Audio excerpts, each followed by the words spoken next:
Dari rentang waktu di bumi, manusia terus berketurunan, dari yang mula sedikit, lalu menjadi banyak, seiring berjalannya waktu, generasi ke generasi, digantikan oleh generasi baru, manusia hidup dengan akalnya, untuk kelangsungan hidupnya, dari nenek moyang umat manusia yaitu Adam dan Hawa, semuanya terus berubah, seiring bergantinya zaman. Namun ada yang tidak berubah, yaitu bagaimana manusia berketuhanan kepada yang satu, yaitu kepada Allah Subhanahu wa Ta'ala. Namun di balik itu setan iblis selalu ingin membelokkan akidah manusia, agar menjauhkan dari Allah, salah satunya dengan cara menduakan Allah, agar manusia sesat dalam jalan kepada Allah. Walau di masanya selalu ada nabi pilihan Tuhan untuk sebuah peringatan, namun si manusianya tetap ingkar, sehingga murka dari Tuhan datang. Seperti kisah yang satu ini, yaitu kisah Nabi Nuh dan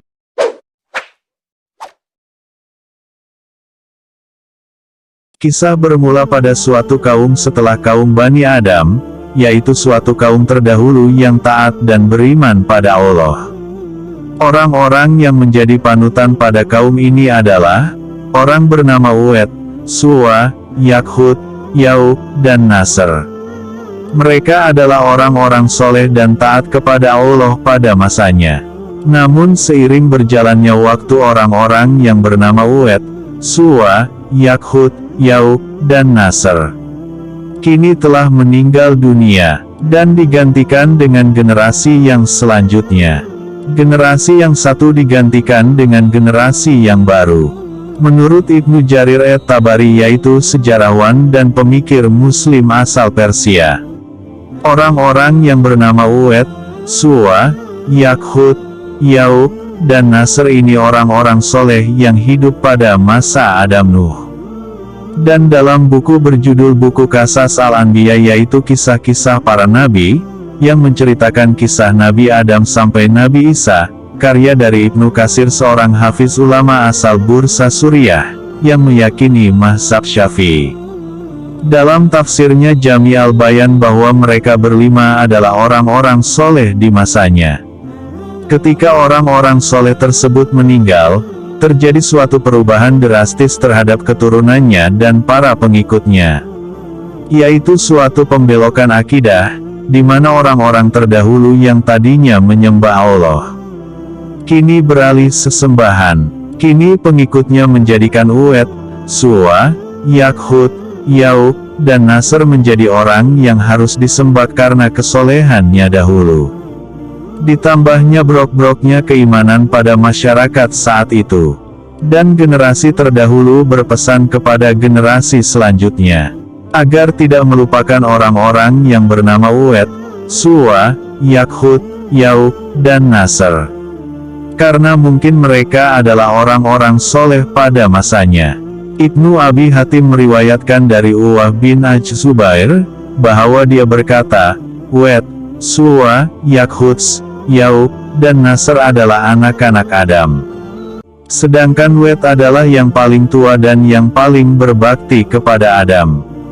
Sampai tibalah suatu kaum bernama kaum Bani Rasib, yaitu kaum dalam rentang waktu 10 karen atau 10 generasi dari Nabi Adam alaihi wasallam.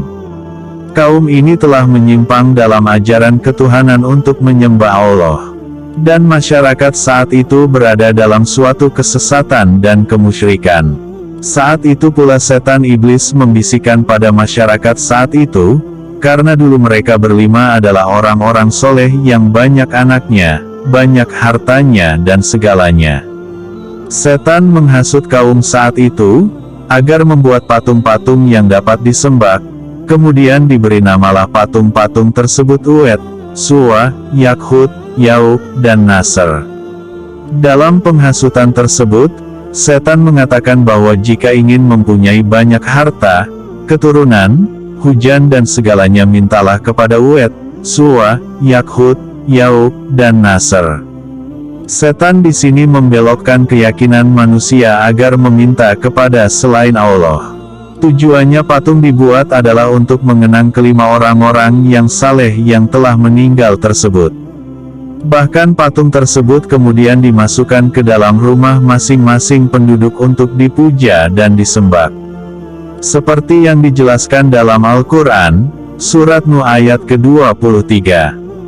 Yang artinya dan mereka berkata, jangan sekali-kali kamu meninggalkan penyembahan Tuhan-Tuhan kamu dan jangan pula sekali-kali kamu meninggalkan penyembahan Wet, dan jangan pula Suwa, Yagut, Yahuk dan Nasr. Patung-patung tersebut kemudian disembah, dan dimuliakan di tengah-tengah masyarakat saat itu. Dan menjadi ibadah rutin penyembahan berhala saat itu.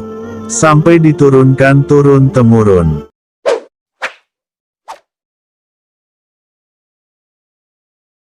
Saat kesesatan melanda di tengah penduduk kaum itu, yaitu kaum Bani Rasib, Tuhan Allah tidak tinggal diam saja.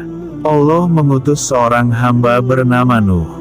Nuh adalah seorang nabi dan rasul pertama. Nuh diutus di tengah-tengah kaum itu, untuk menghentikan kesesatan kaum tersebut. Di mana kaum tersebut telah salah, karena penyembahan-penyembahan kepada berhala. Nabi Nuh diutus untuk menyampaikan ajaran ketauhidan, dan mengajak manusia agar menyembah Allah saja. Dan tidak boleh menyekutukannya. Para kaum Nabi Nuh juga dilarang untuk menyembah dan meminta selain kepada Allah, karena tempat menyembah dan meminta hakikat hanya pada Allah saja. Nabi Nuh memberikan pemahaman kepada kaumnya tersebut, tentang inti ajaran tauhid, yaitu untuk menyembah yang satu, yaitu kepada Allah saja. Bahwa tidak ada Tuhan yang berhak disembah selain Allah, dan tiada Tuhan selain Dia. Nuh diperintah oleh Allah Subhanahu wa Ta'ala langsung, untuk mengajak kaum tersebut kembali kepada jalan Allah Subhanahu wa Ta'ala, seperti yang diterangkan dalam Al-Quran Surat Al-A'raf ayat ke-59 yang artinya, sungguh, kami benar-benar telah mengutus Nuh kepada kaumnya, lalu dia berkata, wahai kaumku, sembahlah Allah, tidak ada Tuhan, sembahan, bagimu selain Dia. Sesungguhnya aku takut kamu akan ditimpa azab pada hari yang dahsyat kiamat. Ini adalah suatu perintah dari Allah. Nabi Nuh memulai dakwahnya, memulai seruannya, ke tengah kaum, untuk tidak lagi menjadikan patung sebagai sesembahan. Karena hal tersebut adalah sesuatu yang keliru. Nabi Nuh mulai melakukan dakwahnya di waktu siang dan malam. Namun tidak mengubah apapun, kaum tersebut tidak mau mendengarkan seruan dari Nuh. Setiap kali Nuh menyerukan pada kaumnya, mereka dengan sengaja menutup kedua telinganya, dengan jarinya, dan menutup kepalanya dengan bajunya, seperti suatu penolakan keras. Kisah ini dijelaskan dalam Al-Quran Surat Nuh ayat ke-5-9. Surat Nuh ayat 5 yang artinya, dia, Nuh berkata, ya Tuhanku, sesungguhnya aku telah menyeru kaumku siang dan malam. Seruan Nuh tidak mengubah apapun, diterangkan dalam Surat Nuh ayat ke-6 yang artinya, tetapi seruanku itu tidak menambah iman mereka, justru mereka lari dari kebenaran. Lanjutannya Surat Nuh ayat ke-7 yang artinya, dan sesungguhnya aku setiap kali menyeru mereka untuk beriman agar engkau mengampuni mereka, mereka memasukkan anak jarinya ke telinganya dan menutupkan bajunya ke wajahnya, dan mereka tetap mengingkari, dan sangat menyombongkan diri. Nuh mula-mula berdakwah dengan cara terang-terangan, dengan cara terbuka, lalu cara diam-diam. Ini diterangkan dalam Quran Surat Nuh ayat ke-8 dan 9 yang artinya, lalu sesungguhnya aku menyeru mereka dengan cara terang-terangan. Ayat selanjutnya yang artinya, kemudian aku menyeru mereka secara terbuka dan dengan diam-diam, namun seruan Nuh sama sekali tidak mau didengarkan saat itu. Seperti yang diterangkan dalam Quran Surat Hud ayat ke-34, yang artinya, dan nasihatku tidak akan bermanfaat bagimu sekalipun aku ingin memberi nasihat kepadamu, kalau Allah hendak menyesatkan kamu. Dia adalah Tuhanmu, dan kepadanyalah kamu dikembalikan.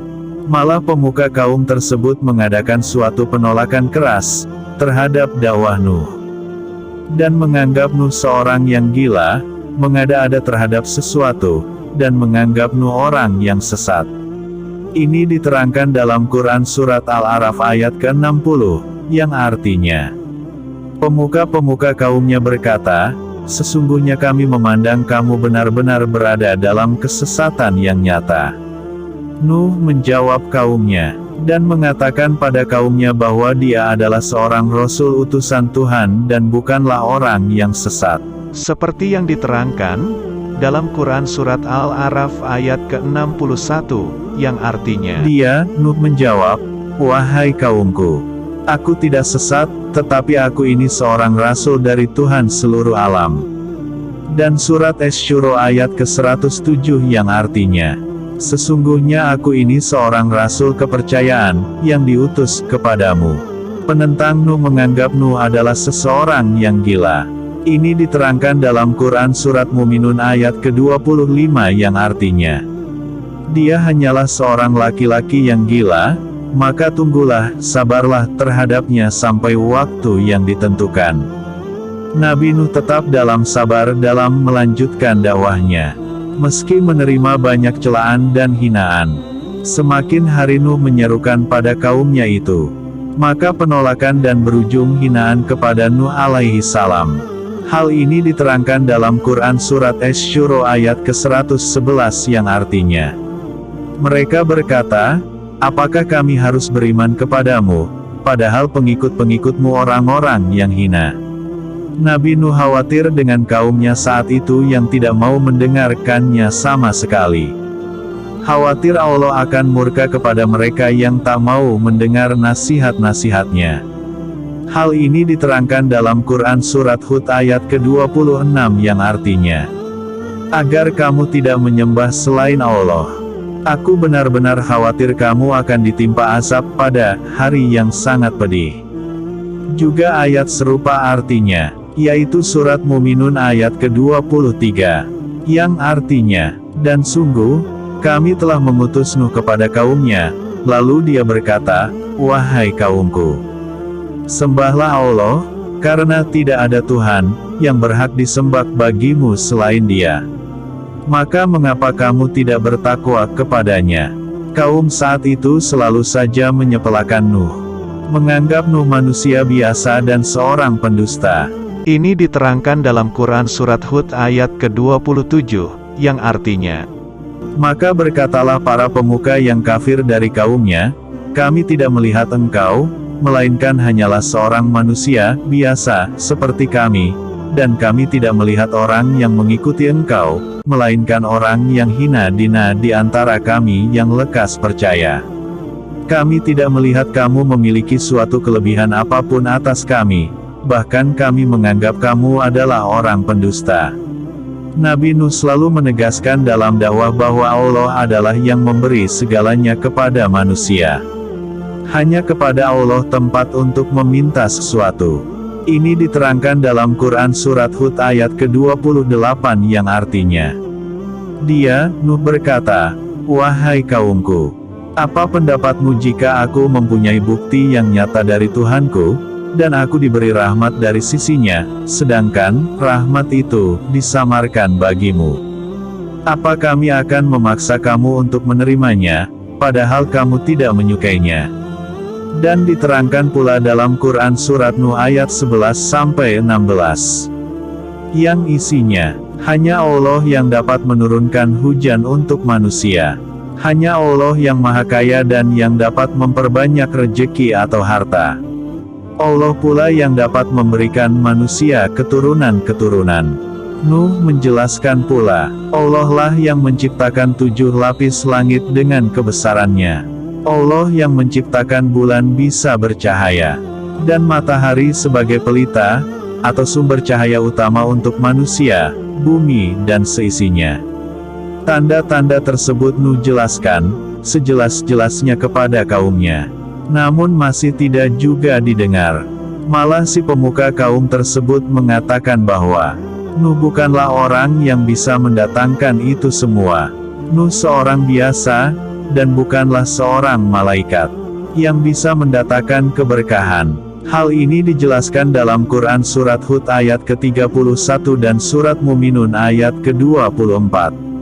Surat Hud ayat ke-31 yang artinya, "Dan aku tidak mengatakan kepadamu, bahwa aku mempunyai gudang-gudang rezeki dan kekayaan dari Allah, dan aku tidak mengetahui yang gaib, dan tidak pula mengatakan bahwa sesungguhnya aku adalah malaikat, dan aku tidak juga mengatakan kepada orang yang dipandang hina oleh penglihatanmu, bahwa Allah tidak akan memberikan kebaikan kepada mereka.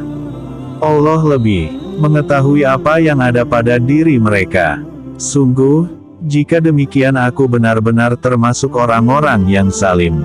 Dan Surat Muminun ayat ke-24 yang artinya, "Maka berkatalah para pemuka orang kafir dari kaumnya, orang ini tidak lain hanyalah manusia seperti kamu, yang ingin menjadi orang yang lebih mulia daripada kamu.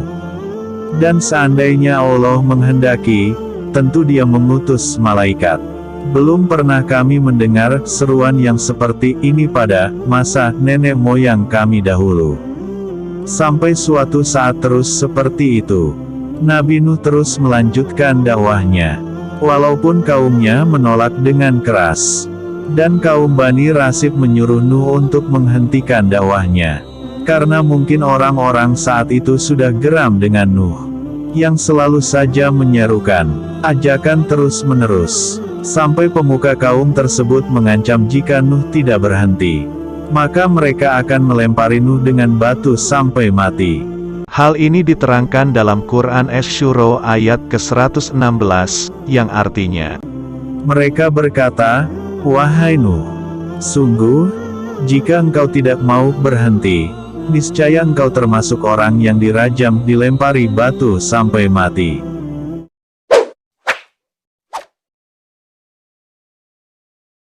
Para pemuka kaum Nuh berkata pada Nuh dengan kesombongannya, dan menantang Nuh untuk mendatangkan suatu azab. Hal ini diterangkan dalam Quran Surat Hud, ayat ke-32, yang artinya, Mereka berkata, "Wahai Nuh, sungguh, engkau telah berbantah dengan kami, dan engkau telah memperpanjang bantahanmu terhadap kami, maka datangkanlah kepada kami azab yang engkau ancamkan, jika kamu termasuk orang yang benar."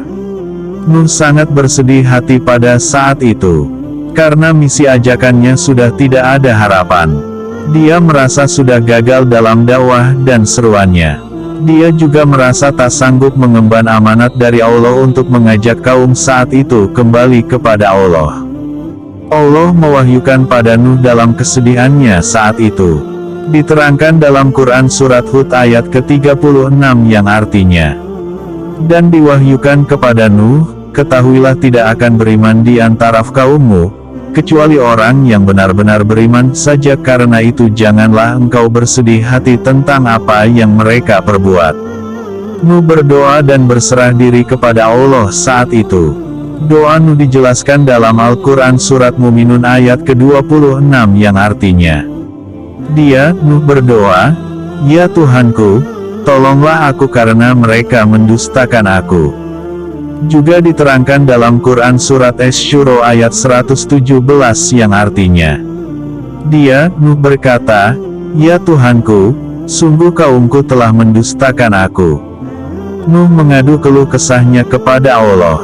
Dan ini merupakan doa seorang kekasih Allah, seorang rasul yang teraniaya oleh kaumnya sendiri, karena sudah melewati batasnya. Nuh berdoa pada Allah, yang diterangkan dalam Quran Surat Asy-Syura ayat ke-118 yang artinya, "Maka berilah keputusan antara aku dengan mereka, dan selamatkanlah aku dan mereka yang beriman bersamaku."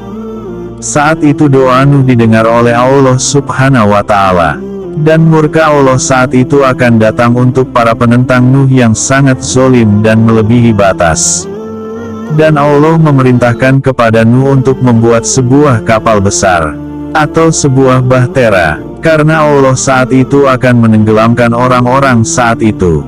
Dan Allah meminta Nuh merahasiakan Allah dalam pembuatan kapalnya itu. Ini diterangkan dalam Quran Surat Hud ayat ke-37 yang artinya, Dan buatlah kapal itu dengan pengawasan dan petunjuk wahyu kami, dan janganlah engkau bicarakan dengan aku tentang orang-orang yang zalim. Sesungguhnya mereka itu akan ditenggelamkan. Mulailah Nuh membuat suatu kapal raksasa dari kayu-kayu di hutan. Ini diterangkan dalam Quran Surat Hud ayat ke-38 dan Surat Muminun ayat ke-27. Surat Hud ayat 38 yang artinya, dan mulailah dia, Nuh, membuat kapal. Setiap kali pemimpin kaumnya berjalan melewatinya, mereka mengejeknya. Dia, Nuh, berkata, jika kamu mengejek kami, maka kami pun akan mengejekmu sebagaimana kamu mengejek kami.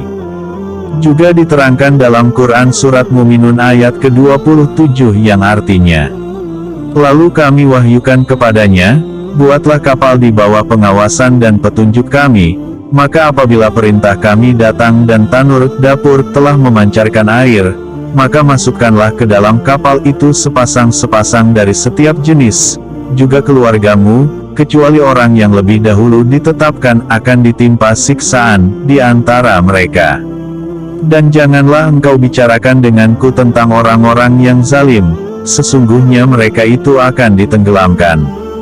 Ini kisah yang benar-benar terjadi pada masa dahulu kala. Kisah kaum Nuh yang ditenggelamkan dalam banjir.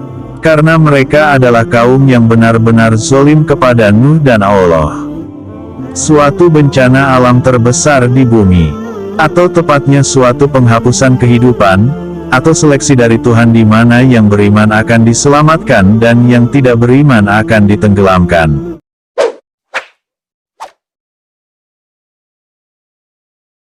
Ini adalah suatu perintah dari Tuhan yang nyata, ataupun hukuman dari Tuhan bagi mereka yang menentang Nuh. Saat itu Tuhan memerintah Nuh untuk menghentikan dakwahnya. Tutup dakwah, karena hukuman dari Allah akan segera datang. Karena kaumnya sesekali tidak akan beriman. Nuh diperintah untuk membuat sebuah kapal atau bahtera. Menurut Ibnu Katsir, seorang ulama hafiz asal Bursa Suriah, dalam kitabnya berjudul Al-Bidayah wa Nihayah, sebelum Nuh membuat kapal, Nuh menanam pohon terlebih dahulu selama kurun waktu 40 tahun lamanya. Setelah itu menebangnya, dan kayunya untuk pembuatan bahan kapal. Nuh mengumpulkan kayu dan pasak. Pasak di sini mungkin besi semacam paku-paku. Kisah Nuh membuat bahteranya dalam Al-Quran hanyalah garis besarnya saja. Kisah rincian pembuatan kapal Nuh terdapat pada kitab Genesis atau kitab Kejadian, dan dari para penafsir Al-Quran dan ulama-ulama saat itu. Di sini saya tidak membandingkan suatu agama kepercayaan dan mencari selain apa yang terdapat dalam Al-Quran, melainkan hanya melengkapi kisah ini dalam bukti terkait dari sumber yang ada. Mula-mula Nuh diperintah Allah untuk membuat sebuah kapal. Ini dijelaskan dalam Quran Surat Hud ayat ke-37 dan 40. Nuh dijelaskan memulai pembuatan kapalnya tersebut. Pembuatan kapal tersebut langsung diawasi dan mendapat petunjuk dari Allah Subhanahu wa Ta'ala. Juga dalam Quran Surat Muminun ayat ke-27, ayat ini juga merajuk pada saat Nuh diperintah membuat suatu bahtera atau kapal. Dalam kitab Kejadian dijelaskan bahwa Nuh adalah seseorang yang benar dan tidak tercela.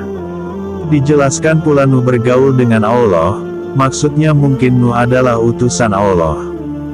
Dalam kitab Kejadian pasal 6 ayat ke-10, Nuh memiliki 3 anak laki-laki, bernama Sam, Ham dan Yafet.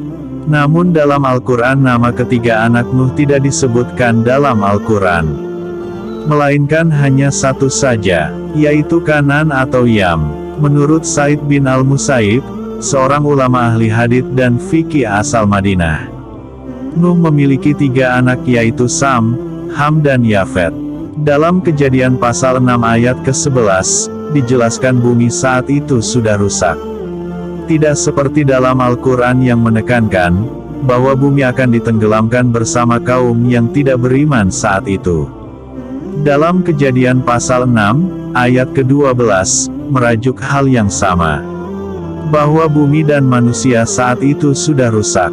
Dan dalam Kejadian pasal 6 ayat ke-13 sampai ke-22. Ayat ke-13 dijelaskan, Allah mewahyukan pada Nuh, bahwa Allah akan mengakhiri segala kehidupan makhluk di bumi. Karena bumi sudah banyak kekerasan. Selanjutnya, Nuh diperintah membuat kapal dari kayu gofir. Dan kapal berpetak-petak atau bertingkat-tingkat. Ini dijelaskan dalam Kejadian pasal 6 ayat ke-14. Dalam Kejadian 6 ayat ke-15, kapal Nuh dibuat dengan ukuran 300 hasta, dengan panjang 50 hasta dan memiliki tinggi 30 hasta. Imam Al-Baidawi, seorang ulama di bidang fikih, usul fikih, ilmu kalam, hadits, tafsir dan nahwu asal Persia, juga mengatakan demikian dalam tafsirnya. Kita ketahui satuan panjang saat ini adalah meter bukan hasta. Hasta sendiri berasal dari kata Sanskrit, atau ukurannya dengan jarak antara ujung siku lengan sampai ujung jari tengah tangan pada lengan yang sama. Satuan hasta umumnya 45 cm sampai 50 cm. Bisa dikatakan satu hasta adalah setengah meter. 1 meter yang berarti 100 cm. Jadi mungkin ukuran kapal Nuh saat itu sekitar 100 sampai 150 meter. Dan memiliki panjang 20 sampai 25 meter. Yang lebarnya 13 meter sampai 15 meter. Jadi kira-kira ukuran kapal Nuh lumayan sangat besar. Wallahu alam. Sebab Tuhan saat itu akan menurunkan air bah, menenggelamkan seluruh permukaan bumi dengan air, dan memusnahkan kehidupan saat itu. Ini dijelaskan dalam Kejadian 6 ayat 17. Nuh diperintah masuk ke dalam bahtera, untuk membawa anak istri, dan keluarganya. Dalam kitab Kejadian, manusia yang menaiki kapal hanya 8 orang saja. Nuh istrinya bersama ketiga anaknya dan istrinya saja. Menurut Ibnu Abbas, saudara sepupu sekaligus sahabat Nabi Muhammad, jumlah penumpang kapal Nuh berjumlah 80 orang laki-laki, dan istri-istrinya serta anak keluarganya. Untuk kebenaran jumlah pastinya orang yang menumpang di kapal Nuh wallahu alam bisawab.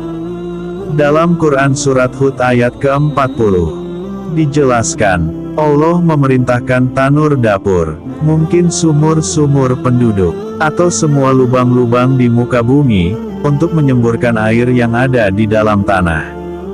Juga dijelaskan dari masing-masing hewan sepasang-sepasang dari jenis yang berbeda-beda. Jantan dan betina, dan keluarganya Nuh sendiri. Dalam Kejadian pasal 6 ayat ke-19 sampai ke-21 dijelaskan, dari segala yang hidup haruslah Nuh bawa sepasang ke dalam kapal, termasuk manusia, hewan-hewan, juga dari segala jenis burung-burung atau unggas, juga dari segala jenis binatang melata sepasang jantan betina, tidak terkecuali hewan buas, mamalia, dan hewan-hewan yang di darat, juga segala yang dapat dimakan, artinya makanan-makanan, dan bibit pohon, biji dan sebagainya. Semua itu harus dibawa untuk kelanjutan dan lestari kehidupan selanjutnya. Imam Al-Baidawi menjelaskan, bahwa 3 tingkat kapal Nuh diisi. Tingkat bawah atau dek kapal diisi oleh hewan-hewan melata atau hewan buas, jantan dan betina sepasang-sepasang. Tingkat tengah diisi oleh manusia, Nuh beserta keluarga dan pengikutnya. Tingkat atas diisi burung-burung atau segala unggas bersayap. Dikisahkan saat itu Allah dengan kebesarannya akan menenggelamkan seluruh manusia. Dan apa yang diperintahkan oleh Allah telah Nuh lakukan. Maka naiklah semua berbondong-bondong ke dalam bahtera Nuh. Dan saat itu hujan topan mengguyur bumi.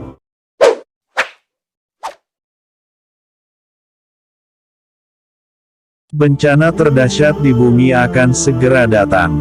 Mungkin juga bencana terbesar dalam catatan sejarah. Kisah datangnya air bah dijelaskan dalam kitab Kejadian pasal 7, ayat 1-24. 7 hari sebelum bencana datang, Allah telah memberitahukan Nuh untuk menyelesaikan pembuatan kapalnya. Karena bencana alam akan datang. Saat itu hujan mengguyur bumi selama 40 hari 40 malam lamanya. Ini waktu yang sangat lama untuk hujan di bumi. Terbelahnya mata air dahsyat di seluruh samudra raya. Terbuka tingkap-tingkap langit. Dijelaskan pula dalam Quran Surat Qamar ayat ke-11. Yang artinya, lalu kami bukakan pintu-pintu langit dengan menurunkan air yang tercurah. Jadi air hujan dan air yang keluar dari bumi menjadi satu. Saat itu bumi dilanda banjir bandang. Air bah. Dijelaskan dalam Quran Surat Qamar ayat ke-12. Yang artinya, dan kami jadikan bumi menyemburkan mata-mata air maka bertemulah air-air itu sehingga meluap menimbulkan keadaan bencana yang telah ditetapkan. Kejadian 7 ayat 13. Pada hari itu juga masuklah Nuh serta Sem, Ham dan Yafet, anak-anak Nuh, dan istri Nuh, dan ketiga istri anak-anaknya bersama-sama dengan dia, ke dalam bahtera. Nuh dan pengikutnya menaiki kapalnya. Juga segala macam hewan dan unggas. Seperti sebuah migrasi. Namun ini persiapan akan datangnya air bah. Bumi akan digenangi air. Saat hendak naik para kaum penentang Nuh masih saja mengejek dan menghina Nuh. Namun mereka yang menghinakan Nuh akan dihinakan oleh Allah dengan suatu balasan yang setimpal. Saat itu bencana benar-benar terjadi. Ini sebuah hukuman dari Tuhan yang benar-benar nyata. Bumi dan para penentang Nuh yang zalim ditenggelamkan oleh Allah. Kecuali mereka yang di dalam kapal. Nuh dan pengikutnya. Mereka benar-benar orang beriman. Yang diselamatkan oleh Allah. Bahtera Nuh mengarungi samudra air bah. Kapal Nuh berlayar dalam gelombang ombak yang sangat tinggi. Murka Nuh adalah murka Tuhan. Ini disimpulkan dalam doanya Nuh ketika di kapal. Agar Allah membinasakan semua orang kafir di bumi. Karena walau disisakan mereka akan menyesatkan hamba-hamba Allah di kemudian waktu. Seperti diterangkan dalam surat Nuh ayat ke-26 dan 27. Ayat ke-26 yang artinya, dan Nuh berkata, "Ya Tuhanku, janganlah engkau biarkan seorang pun di antara orang-orang kafir itu tinggal di atas bumi." Ayat selanjutnya yang artinya, sesungguhnya jika engkau biarkan mereka tinggal, niscaya mereka akan menyesatkan hamba-hambamu, dan mereka hanya akan melahirkan anak-anak yang jahat dan tidak tahu bersyukur. Dalam kisah Al-Quran, anak dari Nuh bernama Kanan tidak mau naik kapal. Dan tidak mengindahkan seruan dari Nuh. Nuh menyeru anaknya naik kapal. Ini dijelaskan dalam Quran Surat Hud ayat ke-42. Yang artinya, dan kapal itu berlayar membawa mereka ke dalam gelombang laksana gunung-gunung. Dan Nuh memanggil anaknya, ketika dia, anak itu, berada di tempat yang jauh terpencil. Wahai anakku, naiklah ke kapal bersama kami dan janganlah engkau bersama orang-orang kafir. Dijelaskan Kanan tidak mau ikut ajakan ayahnya naik kapal. Dan memilih naik gunung tinggi. Bersama orang-orang kafir saat itu. Mungkin pikiran dia akan selamat. Namun banjir sampai menggenang gunung itu. Dan Kanan pun tenggelam. Ini dijelaskan dalam Quran Surat Hud ayat ke-43.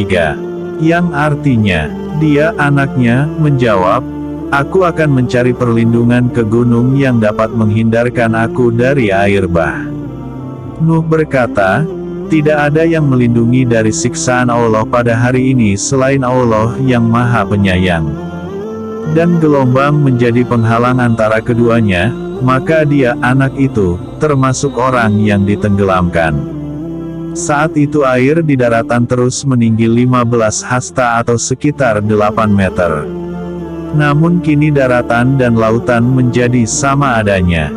Dan kapal Nuh terangkat mengapung terombang-ambing dan terseret arus air. Sampai gunung-gunung pun terendam air. Tidak terbayangkan air saat itu begitu dahsyatnya menggenang bumi. Saat itu semua kehidupan binasa. Hewan, tumbuhan, semua manusia tidak terkecuali para kaum Bani Rasib penyembah berhala yang zalim itu. Semuanya mati tenggelam hanyut, kecuali yang di dalam bahtera kapal. Mereka ini yang diselamatkan oleh Allah. Dalam kitab Kejadian pasal 7 ayat ke-24, bumi dilanda digenangi air, atau kapal Nuh mengarungi samudera banjir selama 150 hari lamanya. Setelah 150 hari lamanya hujan berhenti, dan air-air yang memancar di bumi berhenti, dan air pun perlahan-lahan kembali surut. Dan Allah Subhanahu wa Ta'ala memerintahkan kapal Nuh untuk berlabuh mendarat, karena bumi kembali normal, dan banjir akan surut. Ini dijelaskan dalam Quran Surat Hud ayat ke-44, yang artinya, dan difirmankan, wahai bumi, telanlah airmu, dan wahai langit, hujan, berhentilah. Dan air pun disurutkan, dan perintah pun diselesaikan, dan kapal itu pun berlabuh di atas gunung Judi, dan dikatakan, binasalah orang-orang zalim. Dalam Al-Quran kapal Nabi Nuh mendarat di gunung Judi. Dalam Alkitab Kejadian kapal Nuh mendarat di gunung Ararat. Ketika kapal hendak mendarat, Nuh sangat bersedih hati kala itu. Nuh mengadu pada Allah bahwa, mengapa anaknya ditenggelamkan? Padahal anaknya bagian keluarganya. Ini dijelaskan dalam Quran Surat Hud ayat ke-45, yang artinya, dan Nuh memohon kepada Tuhannya sambil berkata, ya Tuhanku, sesungguhnya anakku adalah termasuk keluargaku, dan janjimu itu pasti benar. Engkau adalah hakim yang paling adil. Namun Allah berfirman pada Nuh, bahwa anaknya bukanlah bagian dari keluarga dari Nuh.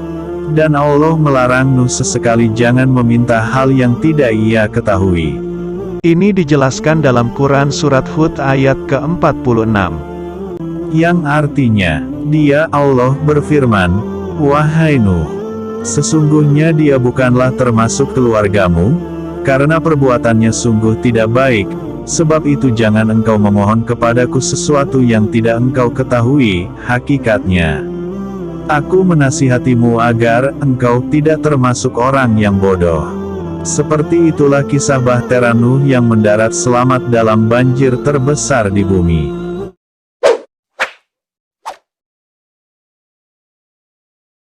Dalam kitab Kejadian dijelaskan kisah lengkap setelah banjir air bah surut. Saat itu kapal mendarat di pegunungan Ararat. Menurut para peneliti kapal Nuh terseret banjir sekitar 520 km jauhnya. Gunung-gunung yang semula terendam air pun perlahan mulai terlihat, karena air mulai surut. Setelah 40 hari setelah banjir surut, dan kapal Nuh mendarat di pegunungan itu, Nuh tidak langsung turun dari kapal, melainkan hanya membuka pintu atas kapal, karena belum yakin, bumi masih digenangi air. Sebagai bahan percobaan bahwa bumi sudah aman, Nuh menggunakan burung sebagai percobaan. Dilepaskan burung gagak dan merpati. Namun burung merpati kembali ke dalam kapal Nuh. Itu tandanya bumi masih digenangi air, dan si burung masih belum mendapat pijakan. Itu karena air belum surut sepenuhnya. Nabi Nuh menunggu selama 7 hari lagi. Percobaan kedua burung merpati dilepaskan kembali. Dan pada waktu senja, burung kembali dengan membawa daun zaitun di paruhnya. Di situ Nuh mengetahui bahwa air banjir mulai berkurang. Nuh masih harus bersabar, dan menunggu 7 hari lagi. Setelah itu percobaan ketiga dilakukan.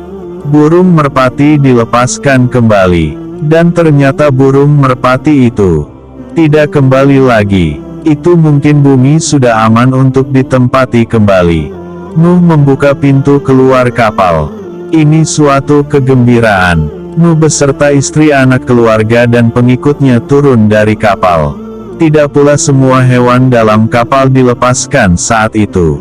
Hewan buas, Segala jenis unggas juga dilepaskan. Kembali mengisi bumi yang kering. Bumi kembali subur, dan musim pun kembali normal.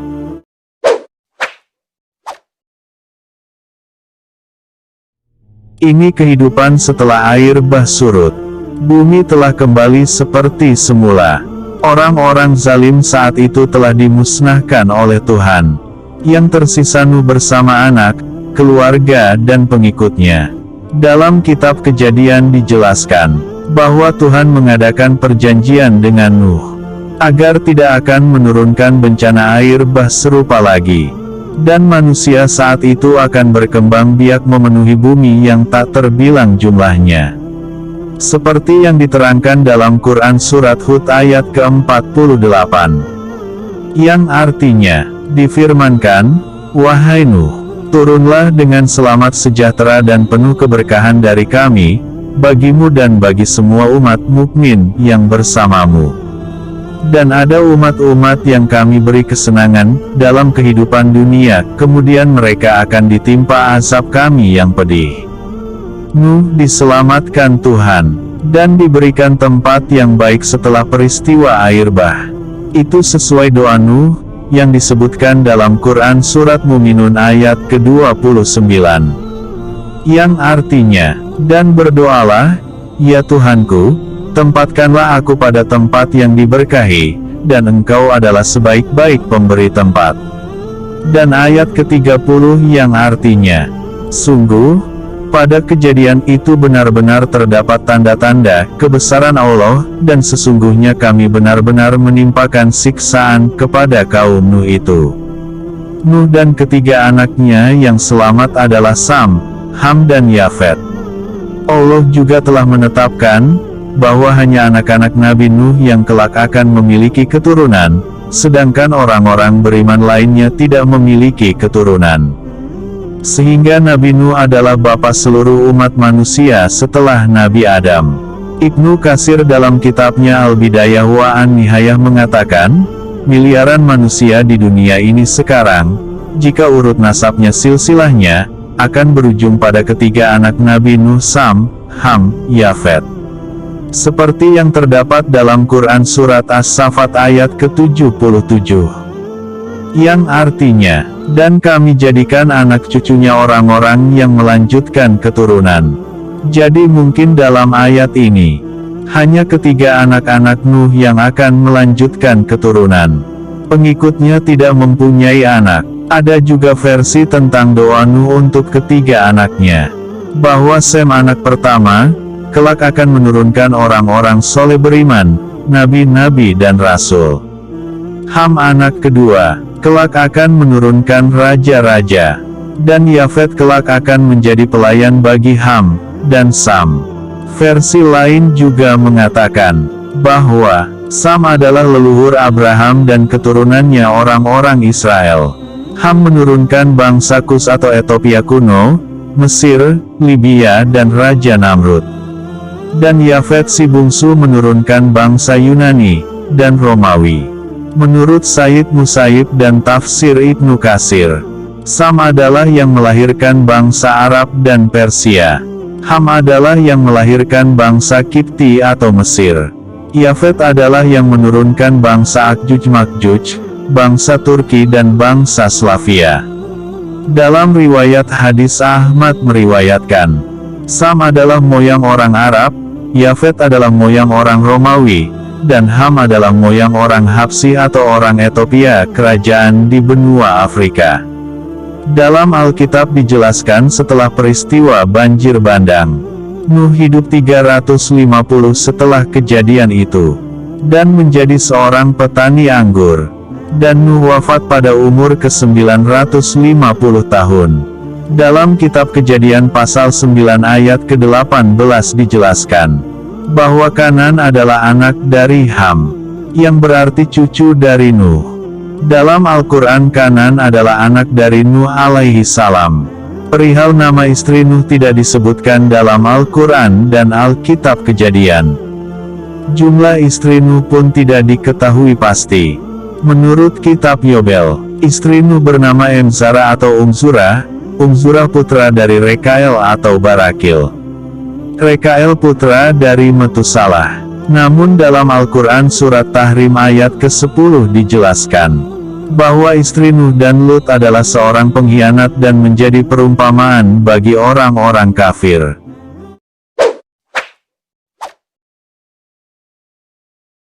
Nuh adalah seorang nabi. Nuh juga adalah seorang rasul pertama dengan kedudukan ulul azmi.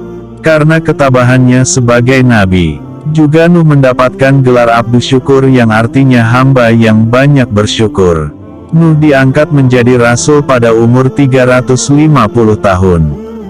Dan wafat pada umur ke-950 tahun.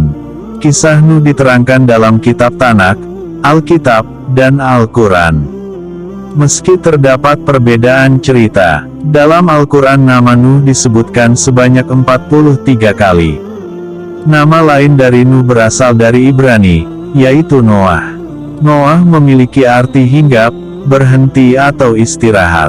Dalam kisah 25 nabi yang wajib diketahui dalam agama Islam, nama Nuh mendapat urutan ketiga, yaitu Adam, Idris setelah itu Nuh. Nuh adalah generasi ke-10 dari Nabi Adam. Silsilah atau nasab Nuh tidak dijelaskan dalam Al-Quran, melainkan diperincikan dalam Alkitab Kejadian pasal 5, yaitu sebagai berikut. Nuh atau Noah adalah putra dari Lamek. Lamek adalah putra dari Metusalah. Metusalah adalah putra dari Henok atau Nabi Idris. Henok bin Yared bin Mahalalel bin Enos atau Anusi. Anusi bin Sis bin Adam alaihi salam. Demikian kisah Nabi Nuh alaihi salam, dan bahteranya. Semoga bermanfaat. Mungkin banyak kesalahan dalam saya menarasikan kisah Nuh. Juga banyak kesalahan bahasa. Mohon dimaklumi. Untuk dukungan pada channel ini, silahkan klik tombol subscribe, like, komen dan share. Terima kasih yang telah menonton.